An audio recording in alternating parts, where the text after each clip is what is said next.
Assalamualaikum warahmatullahi wabarakatuh. Bagaimana kabarnya hari ini anak-anak? Semoga kita selalu diberikan kesehatan, kekuatan, serta kemudahan untuk melaksanakan kegiatan pada pagi hari ini. Baiklah anak-anak, untuk hari ini kita akan melaksanakan kegiatan pembelajaran yang terakhir sebelum kita melaksanakan penilaian harian yang pertama. Yaitu kita akan melanjutkan materi yang kemarin mengenai perlawanan masyarakat Indonesia terhadap kolonialisme dan imperialisme. Sebelum kita memulai kegiatan pada pagi hari ini, alangkah lebih baiknya kita untuk berdoa terlebih dahulu. Mari anak-anak kita berdoa sesuai dengan agama dan kepercayaan masing-masing. Berdoa dipersilahkan. Cukup? Silakan kalian persiapkan alat tulisnya, perlengkapan belajar, buku tulis, dan buku paketnya.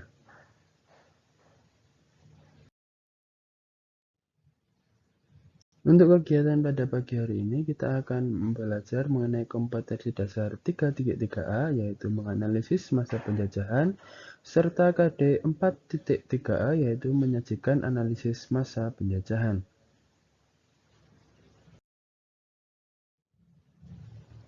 Tujuan pembelajaran pada pagi hari ini, setelah kalian mengikuti kegiatan pembelajaran, kalian diharapkan mampu untuk mengidentifikasi perlawanan masyarakat Indonesia terhadap persekutuan dagang dan pemerintahan Hindia Belanda.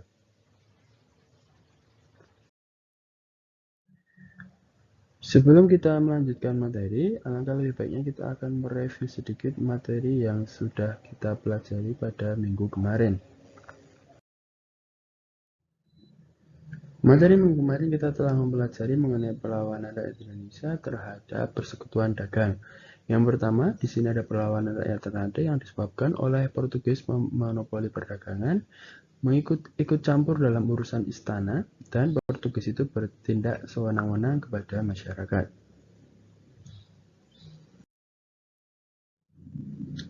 Yang kedua adalah perlawanan rakyat Aceh terhadap Portugis yang disebabkan oleh persaingan dagang antara Kesultanan Aceh dengan Portugis di Malaka, dan Kesultanan Aceh serta Portugis ini saling menyerang armada lautnya. Yang selanjutnya adalah perlawanan rakyat Makassar terhadap VOC, yang disebabkan oleh VOC ini memaksa rakyat Makassar untuk menjual rempah-rempahnya dengan harga yang ditetapkan oleh VOC. Yang kedua, VOC ini berencana untuk menebang pohon pala dan cengkeh yang berada di rakyat Makassar, agar rempah-rempah ini tidak terlalu banyak sehingga harganya bisa mahal. Yang selanjutnya, Sultan Hasanuddin menolak keras rencana VOC untuk menebang pohon pala dan cengkeh. Dan yang terakhir, Sultan Hasanuddin mengajak VOC untuk berdagang dengan benar dan tidak curang, namun ditolak oleh VOC. Yang selanjutnya adalah perlawanan Kerajaan Mataram Jawa terhadap VOC. Pendudukan Belanda di ujung barat Jawa, sepanjang Banten, dan pemukiman Belanda di Batavia merupakan wilayah di luar kendali Sultan Agung. Dalam upaya yang mempersatukan Jawa, Sultan Agung menyatakan Banten yang secara historis sebagai daerah bawahan Demak dan Cirebon. Namun, semenjak kedatangan Belanda, mereka berdaulat atas Banten. Klaim itu mendesak Sultan Agung untuk melancarkan penaklukan militer sebagai upaya untuk mengambil alih Banten dan pengaruh dari Belanda. Namun, jika Sultan Agung menempatkan baris pasukannya ke Banten, kota pelabuhan Batavia akan berdiri sebagai lawan potensial yang terlalu dekat dengan wilayah Banten. Sultan Agung menganggap keberadaan Belanda di Batavia sebagai ancaman terhadap hegemoni kerajaan atau Kesultanan Mataram, sehingga mengharuskan alasan lebih lanjut untuk menempatkan pasukan Mataram ini di Batavia. Baiklah anak-anak, itu tadi sudah Pak Ogi review untuk materi minggu kemarin. Untuk materi minggu ini kita akan melanjutkan perlawanan rakyat Indonesia kepada penjajahan Hindia Belanda. Yang pertama adalah perlawanan rakyat Maluku atau Saparua. Di sini Pak Ogi ilustrasikan ada monumen Christina Marta Tiahahu sebagai salah satu pahlawan perlawanan rakyat Maluku. Pada masa kedudukan Indonesia di bawah Inggris, keadaan Maluku relatif tenang karena pada saat penjajahan Inggris, hasil bumi dibeli dengan wajar, kerja rodi atau kerja paksa dikurangi, pemuda bekerja di dinas angkatan perang Inggris. Tetapi pada masa pemerintahan kolonial Hindia Belanda, keadaan kembali berubah. Berdasarkan Konvensi London tahun 1814, wilayah Maluku adalah wilayah yang termasuk kekuasaan Inggris yang harus diserahkan kepada Belanda, sehingga pada tahun 1817 pendudukan wilayah Maluku kembali ke Belanda. Kembalinya Belanda di bawah kepemimpinan Van Middelkoop sebagai gubernur Maluku menimbulkan kemarahan rakyat karena akan melakukan membebani rakyat dengan pajak yang tinggi serta kembali untuk memonopoli perdagangan rempah-rempah.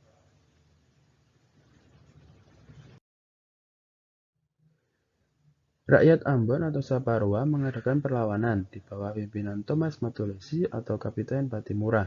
Patimura memimpin perlawanan di Saparua dan berhasil merebut benteng Belanda, serta membunuh Residen Vandenberg.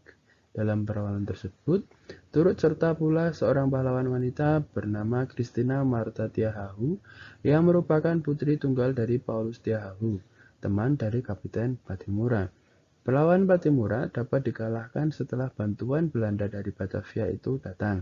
Patimura bersama 3 pengikutnya ditangkap dan dihukum gantung di benteng Dorstede.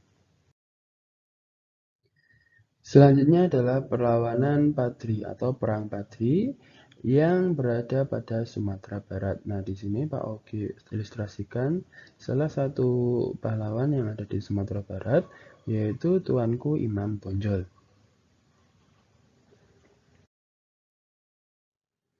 Latar belakang terjadinya Perang Padri, yang pertama di sini, Perang Padri berawal dari perselisihan antara kaum Padri dengan kaum adat, di mana kaum Padri ingin memurnikan ajaran agama Islam yang telah tercampur dengan kebiasaan-kebiasaan adat yang dilakukan oleh para bangsawan, seperti sabung ayam, berjudi, minuman keras, dan lain sebagainya. Pada tanggal 10 Februari tahun 1821, Presiden Belanda Dovoy mengadakan perjanjian dengan kaum adat untuk membantu perang dengan kaum Padri. Ketika pecah perang di Ponorogo, Belanda ini mengajak berdamai dengan kaum Padri. Tetapi setelah perang di Ponorogo selesai, Belanda kembali membatalkan perjanjiannya. Pimpinan militer Belanda, Kolonel Elot, melancarkan serangan ke markas Tuanku Imam Bonjol. Pada masa inilah kaum adat sadar bahwa Belanda hanya ingin menguasai Minangkabau. Oleh karena itu, kaum adat bergabung dengan pasukan Tuanku Imam Bonjol untuk melawan Belanda.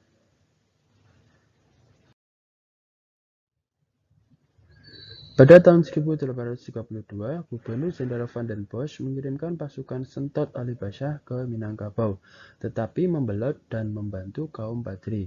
Kemudian Sentot Ali Basyah ini ditangkap dan diasingkan ke Cianjur.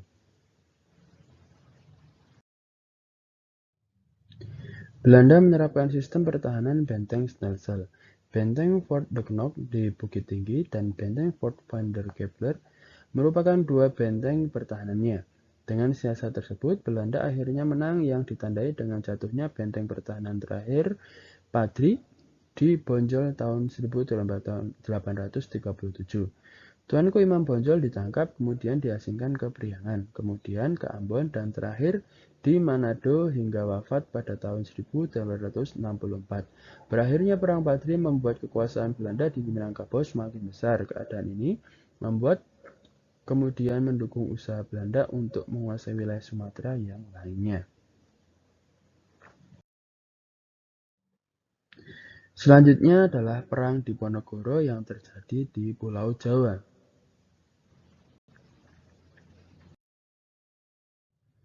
Latar belakang terjadinya Perang Diponegoro. Yang pertama, kalangan istana tidak menyukai Belanda karena ikut campur dalam urusan pemerintahan kerajaan. Yang kedua, para ulama tidak menyukai perilaku Belanda yang berusaha meluaskan peredaran candu atau opium dan minuman keras. Yang ketiga, rakyat membenci Belanda karena membebani bermacam-macam pajak. Dan yang terakhir, Belanda memasang patok-patok rencana jalan kereta api yang melewati makam leluhur Pangeran Diponegoro. Pangeran Diponegoro didukung oleh para ulama seperti Kiai Mojo dan para bangsawan seperti Pangeran Mangkubumi dan Sentot Alibasah Prawirodirjo. Pangeran Diponegoro memperoleh kemenangan karena selalu bergerak cepat dalam penyerangan dan berpindah-pindah markas. Di sini ada beberapa markas yang digunakan oleh Pangeran Diponegoro pada saat berperang. Di sini ada 5, di sini ada Tegalrejo, di Goa Selarong, di Pengasih, Dekso, dan Pleret.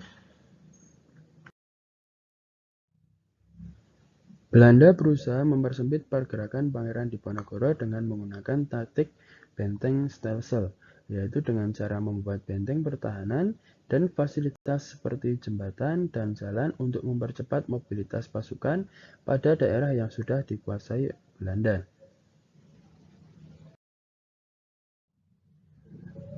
Kemudian pada tanggal 28 Maret tahun 1830 dilangsungkan perundingan di Magelang, tetapi ternyata hanya siasat lecek Belanda untuk menangkap Pangeran Diponegoro. Kemudian Pangeran Diponegoro ditangkap dan diasingkan ke Manado dan terakhir ke Makassar sampai wafatnya pada tanggal 8 Maret 1855.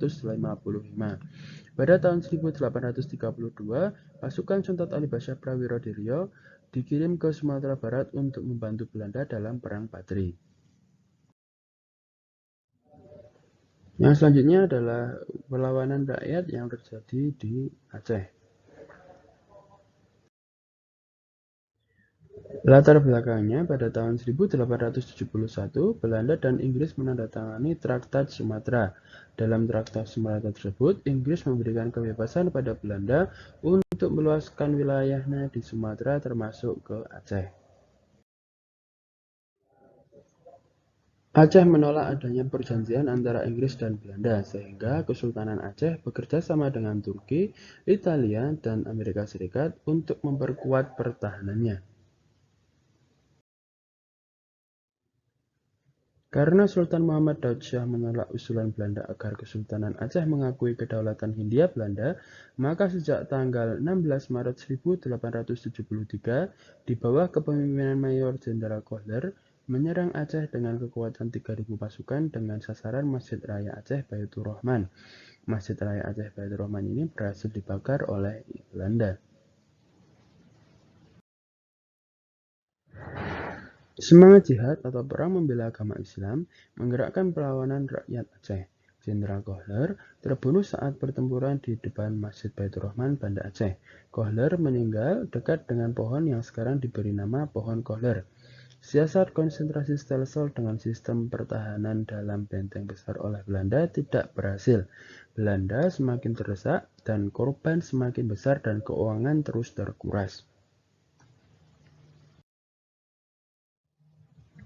Belanda sama sekali tidak mampu menghadapi secara fisik perlawanan rakyat Aceh. Menyadari hal tersebut, Belanda mengutus Dr. Snoek Hoorngroensde yang memakai nama samaran Abdul Ghaffar sebagai ahli bahasa, sejarah, dan sosial Islam. Ia diminta masuk atau merekomendasikan tentang cara-cara mengalahkan rakyat Aceh. Setelah lama belajar di Arab, Snoek Hoorngroensde memberikan saran-saran kepada Belanda mengenai cara mengalahkan orang Aceh. Menurut dia, Aceh tidak mungkin dilawan dengan kekerasan, sebab karakter orang Aceh tidak akan pernah menyerah. Jiwa jihad orang Aceh itu sangat tinggi. Di sini ada ilustrasi dari Haji Abdul Ghaffar. Ini adalah salah satu istilahnya, dia adalah utusan dari Belanda untuk memecah belah dari rakyat Aceh yang dia menyamar sebagai ulama yang berasal dari Turki.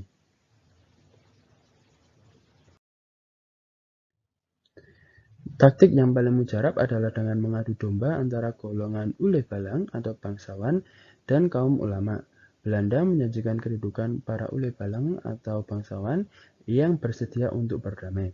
Taktik ini berhasil. Banyak Ule Balang yang tertarik pada tawaran Belanda.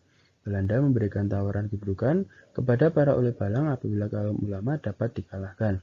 Saat tahun 1898, kedudukan Aceh semakin terdesak.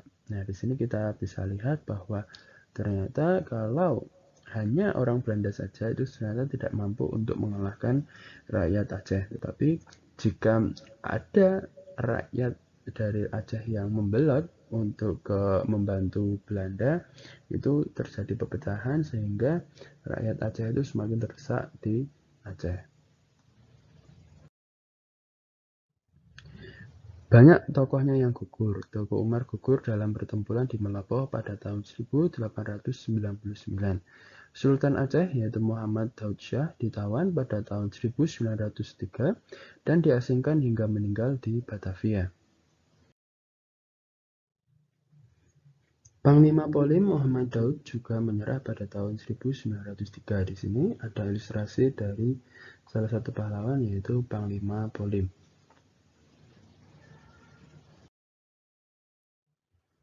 Selanjutnya, Cut Nyak-dien, tokoh pemimpin perempuan, ditangkap pada tahun 1906 dan kemudian diasingkan ke Sumedang. Di sini ada ilustrasi ditangkapnya kelompok dari Cut Nyak-dien. Di sini ada Cut Nyak-dien yang ada di tengah itu.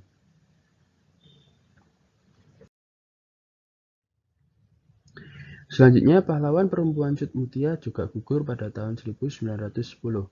Perlawanan Aceh pun terus menyusut hingga tahun 1917. Belanda masih melakukan pengejaran terhadap sisa-sisa perlawanan di Aceh.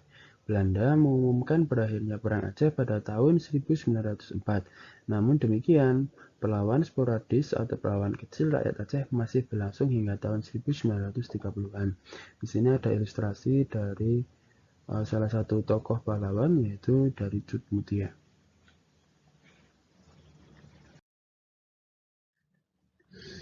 Untuk yang selanjutnya adalah perlawanan dari Sumatera Utara atau Perang Batak.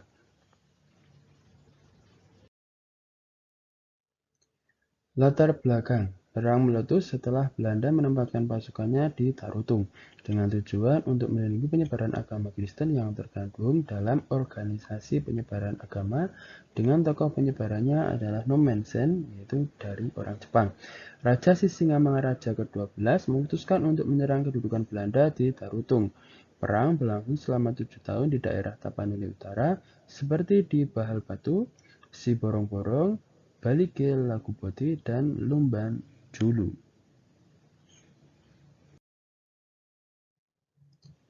Pada tahun 1894, Belanda melancarkan serangan untuk menguasai Bagara, pusat kedudukan dan pemerintahan Kerajaan Batak. Akibat penyerangan ini, Sisingamangaraja ke-12 terpaksa pindah ke daerah Pakpak. Pada tahun 1904, pasukan Belanda di bawah pimpinan Van Dalen dari Aceh Tengah melanjutkan gerakannya ke Tapanuli Utara, sedangkan di Medan didatangkan dari pasukan lainnya.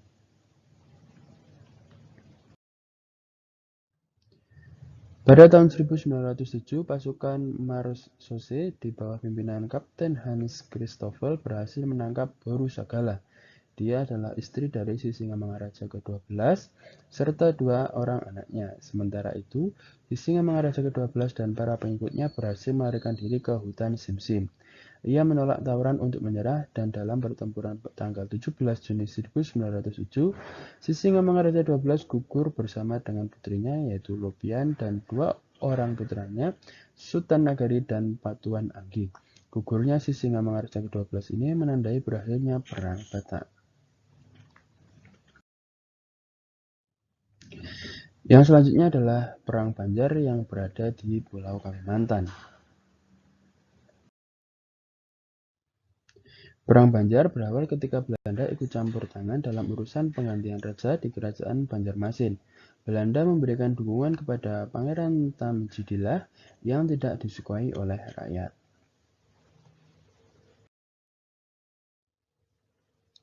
Perlawanan dilakukan oleh Prabu Anom dan Pangeran Hidayat. Pada tahun 1859, Pangeran Antasari memimpin perlawanan setelah Prabu Anom ditangkap oleh Belanda.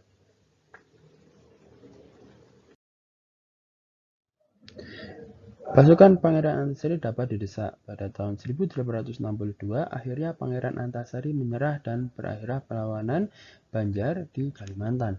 Perlawanan dapat benar-benar padam pada tahun 1905.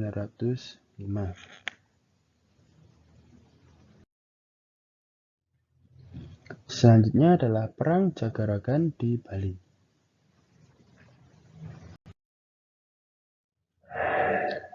Perang Jagaragan berawal ketika Belanda dan kerajaan di Bali bersengketa tentang hak tawan karang. Hak tawan karang menyatakan bahwa setiap kapal yang kandas di perairan Bali itu menjadi hak penguasa di daerah tersebut. Nah, karena ini bertentangan dengan hukum internasional yang berlaku pada saat itu, maka Belanda menolak adanya hak tawan karang.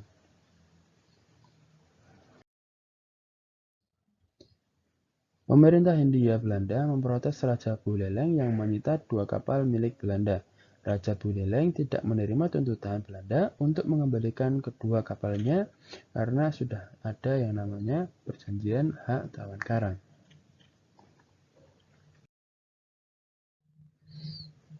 Persengketaan ini menyebabkan Belanda melakukan serangan terhadap kerajaan Buleleng pada tahun 1846.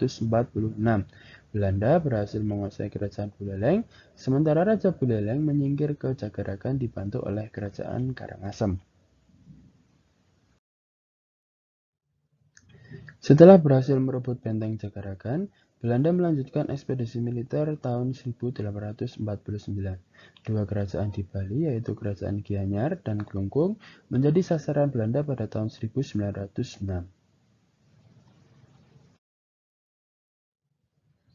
Seluruh kerajaan di Bali pun jatuh ke pihak Belanda setelah rakyat melakukan perang habis-habisan atau perang puputan yang sampai mati yang dikenal dengan perang puputan Jagaragan. Di sini adalah salah satu ilustrasi tokoh atau pahlawan yang ada di Bali pada saat perang Bali itu. Salah satunya adalah I Gusti Ketut Jelantik. Baiklah anak-anak, materinya sudah selesai untuk bab kali ini. Maka untuk minggu depan kita akan ulangan atau penilaian harian. Silahkan kalian pelajari dari awal latar belakang kedatangan bangsa Belanda atau bangsa Eropa ke Indonesia sampai dengan perlawanan rakyat Indonesia terhadap kekuasaan Hindia Belanda. Jadi silahkan dipelajari. Insya Allah kalau kalian pelajari dengan baik, kalian mencatat dengan baik, insya Allah nilainya akan pasti baik juga.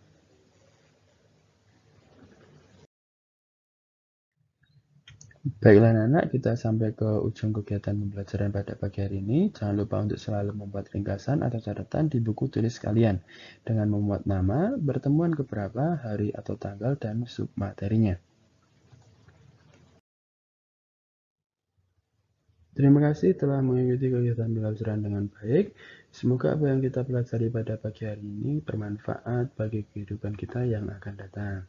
Jika ada salah katanya Pak Oki, mohon maaf. Pak Oki tutup. Wassalamualaikum warahmatullahi wabarakatuh.